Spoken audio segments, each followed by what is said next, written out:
नमस्कार बंधुरा सबाई केमन आছেন आशा करছি আপনারা সবাই ভালো আছেন আর আমিও ভালো আছি। আজকে কিন্তু চলে আসলাম নতুন আরেকটি ভিডিওর আপডেট নিয়ে, যেটা হচ্ছে সরস্বতী পূজা। সরস্বতী পূজার উপলক্ষে তোমাদের জানাই প্রীতি শুভেচ্ছা এবং আন্তরিক অভিনন্দন।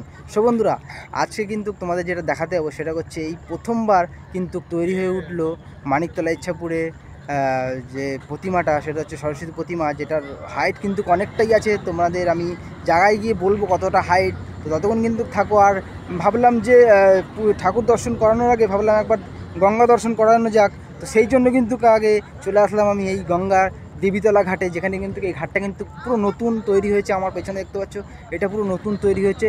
আর এখান দিয়ে তোমরা কিন্তু পার হয়ে আসতে পারো মানিকতলা, খুবই সামনে পড়বে এই প্রতিমাটা। তো যাই হোক গাইস, বেশি দেরি না করে চলো ছোট্ট ভিডিওর মধ্যে তোমাদের দেখিয়ে দিই এই প্রতিমা। আর বন্ধুরা, তোমাদের একটা কথা বলতে চাই, এই যে প্রতিমাটা তৈরি হয়েছে এটা কিন্তু আমার বাড়ির থেকে মাত্র 5 থেকে 6 মিনিট দূরত্ব রয়েছে, যার জন্য আমি টাকাস করে সাইকেলটা নিয়ে চলে আসলাম এই প্রতিমা দর্শন করার জন্য এবং আপনাদেরও দর্শনের একটা সুযোগ করে দেওয়ার জন্য। সো ফাইনালি দেখতে পাচ্ছ আমি কিন্তু এখানে চলে এসেছি। আর প্রতিমা কিন্তু দূর থেকেই দেখা যাচ্ছে একটা বড় আকৃতির একটা সরস্বতী প্রতিমা। তো চলো গাইস, বেশি দেরি না করে সামনে দিয়ে তোমাদের দেখাই।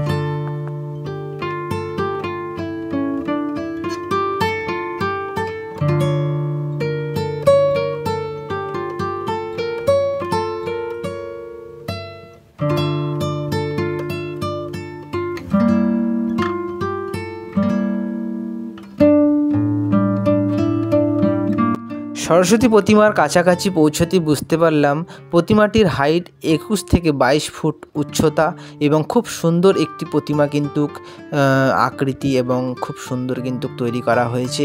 আর দেখতেই পাচ্ছ অসাধারণ কিন্তু তার যে মুখের আকৃতিটা খুব সুন্দর।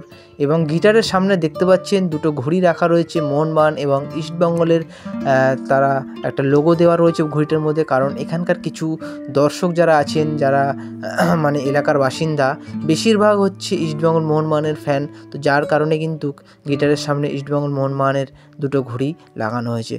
সো বন্ধুরা, তোমাদের আগেই বলেছিলাম এই ভিডিওটা আমি খুবই ছোটোর মধ্যে দেখাবো। তো বন্ধুরা, ভিডিওটা কেমন লেগেছে অবশ্যই কিন্তু আমাকে কমেন্টের মাধ্যমে জানিও। সো বন্ধুরা, ভিডিও তোমাদের কেমন লেগেছে আর আমাদের এই মানিকতলা ইচ্ছাপুরের প্রতিমা কেমন লেগেছে অবশ্যই কিন্তু কমেন্টের মাধ্যমে জানিও। আর যারা নতুন আছে চ্যানেলে, তারা কিন্তু চ্যানেলটিকে অবশ্যই সাবস্ক্রাইব করে আমার সাথে থাকো, পাশে থাকো, বেল আইকন বাজিয়ে সব সময়ের জন্য ভিডিওর আপডেট পেতে থাকো। Thank you so much watching for this video. দেখা হবে নেক্সট ব্লগে।